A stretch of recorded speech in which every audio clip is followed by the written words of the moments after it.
Hello, everybody. I don't know if anyone is logged on yet.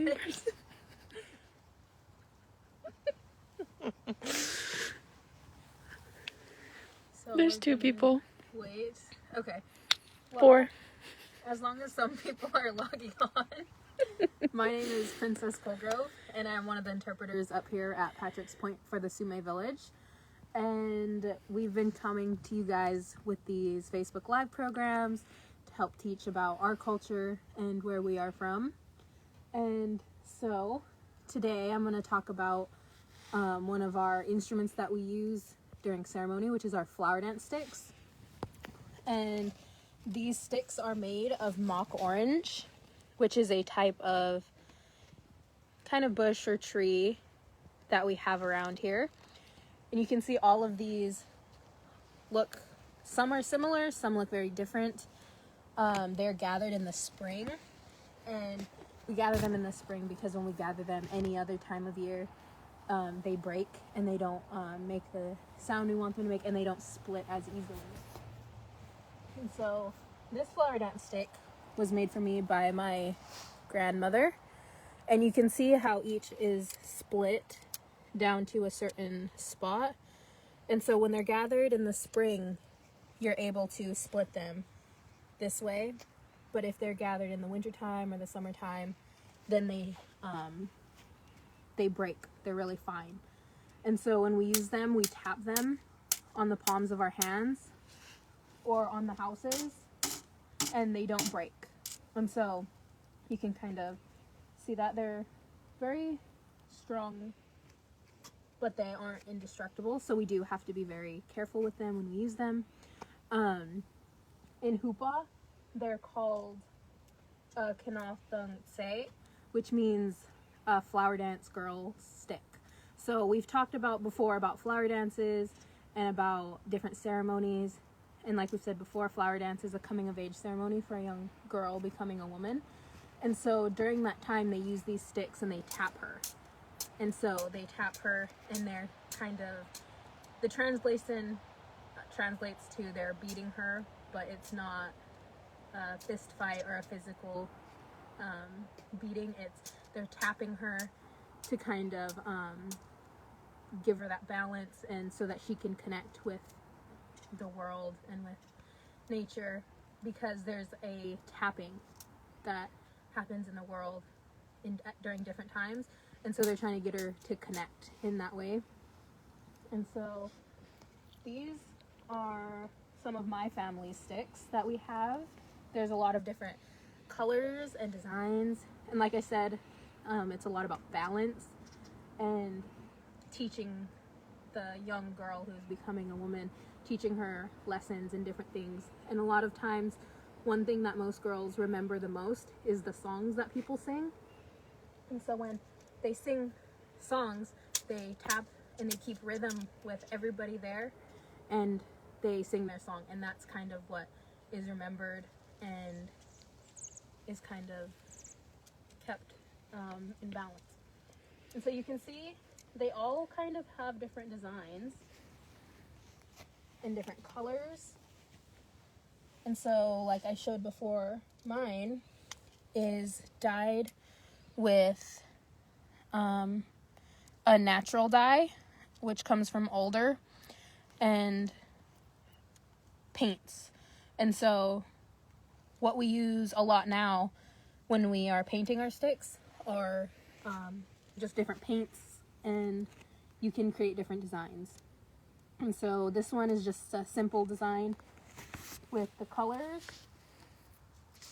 and this one is a more intricate design. And so this one belongs to my cousin Sewana, and it was made by her dad, who is Muskogee Creek, and this is a turtle design. And so it's been brought in that way.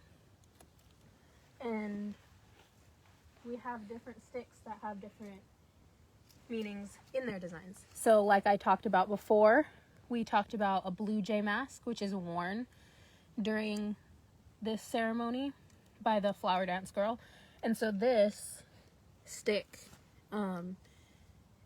represents kind of like a blue jay and how they look. And this one, which is really small, some of them are dainty and small, but this one looks kind of like a woodpecker, which is used in a lot of our dances and a lot of our ceremonies and is very important to us. And so that's a little bit about these flower dance sticks and how we use them. We also use hazel.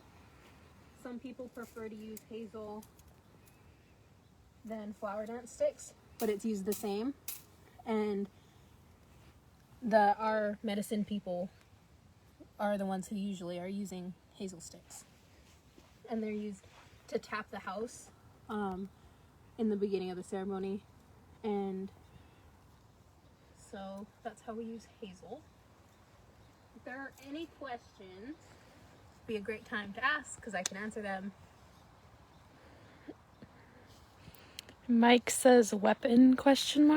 No, they're not weapons. They are instruments. And so when I say that the translation comes out to they're beating her, it's not a beating, it's a tapping.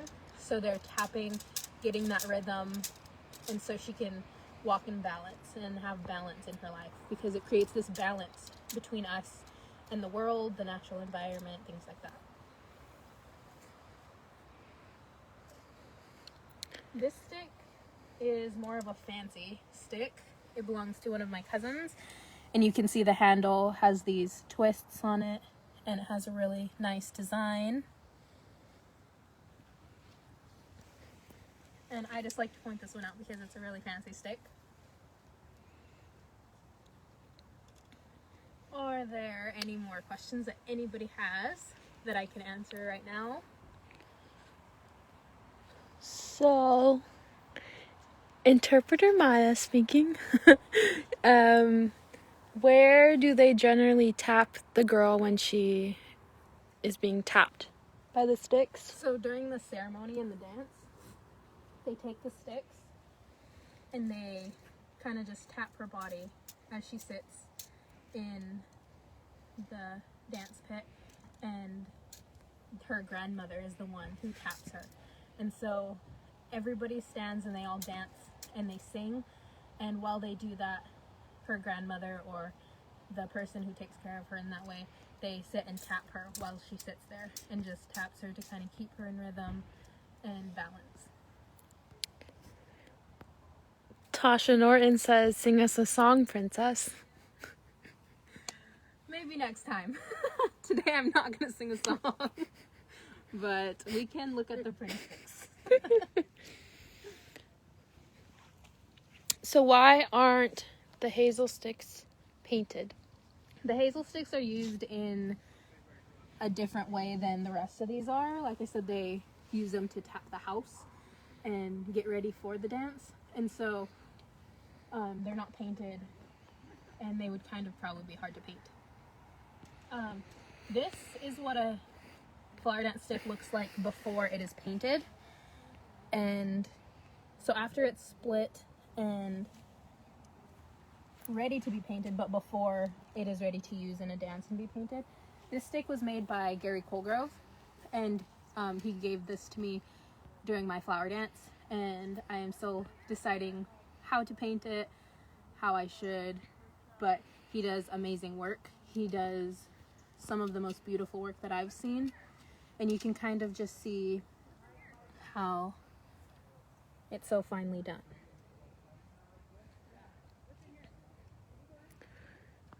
We do have some park visitors in the background talking. Yes, you might pick up on some of the other conversations going on. There's another question from Mike. Do you sing while using the instruments? Yes, so that's how they are used. They're used as someone sings, and so they tap on their hands or on the house. They tap hard or gently, and then they start singing. And so that's pretty much just how they're used as an instrument to kind of use in ceremony. There are different instruments that other people use in other places, but that's just kind of what we use here. Some people like to have matching sticks, and they use two, which make a louder sound. Generally, people use one in the dance, but you can use two. And so these two you can see match, and they're a set. And so some people use them when they want to use the same, and they want it all to look the same. Sometimes you can take a red one and a blue one, and that will also make a very pretty color and sound. Some of them are bigger and thicker and more sturdy, and some of them are really thin and smaller, and it all depends on the person who's using them, if they are more soft with their touch or if they're a little harder. So 2 questions, one from me and one from a watcher. What is the dance they use these sticks in? Just to recap for anybody that missed what we use these for. it's used in a flower dance ceremony, which is the coming of age ceremony for a young girl becoming a woman. And one question is, what tool is used to split them? There are different tools that different people use when they are making these. I'm not exactly sure what tool was used for these. Some people just use special kinds of knives and things, but it has to be done very gentle, but you have to be able to know when to kind of stop so it doesn't split all the way down. So what's the name of these sticks in Hupa? So in Hupa, it's called the Kinathung Tse, and that's just what I was told how to say it by my family. And so that just translates to a flower dance girl's stick. And I'm not sure how to say it in Yurok. Sammy Cooper says fire. So this one is a fire design, which also was made by Sammy Cooper and made for his daughter, and it's a fire design from where their people are from. So you can see it's also very finely painted and finely done, and he does amazing work as well. Earrings also. He also makes very nice redwood earrings. I'm wearing some today. Very lightweight and beautiful. So if there are no more questions, we'll kind of wrap it up. And thank you to everybody who tuned in and watches our Facebook Lives. And we are still taking precautions due to COVID. And we are thankful for people who come in and respect the guidelines and are coming and enjoying our parks. So thank you guys.